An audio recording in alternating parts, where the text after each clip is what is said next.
Hey everybody, this is a quick video in case you have a Barco HDX-4K20 Flex Projector and you need to do a hard reset to the factory default settings on it. Now there's one of two reasons you're going to want to do this. The first one is troubleshooting. If you're having any issues with this projector not working properly, or if it seems to be sluggish and not responding or not connecting to things, having image issues, anything like that can very often be fixed with a hard reset. Now the other reason you might want to do this is if you're all jumbled up with the settings and configurations you've put on it, or you're trying to set this up in a new situation and you just want to get it back to the way it was when it was brand new with all of the out-of-the-box default settings on it.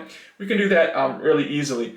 All we're going to do is on our menu here, we're going to go to the settings menu and then select maintenance and then select reset and then factory reset. Once we do that, it's going to pop up with a menu of the different things that we can reset, like the illumination, the image actuator, the blend, all that kind of stuff. But in the top right of the screen, you'll see there's an option to just reset all. So if you just hit reset all and then confirm by hitting the OK button, then everything will be reset to the out-of-the-box default values.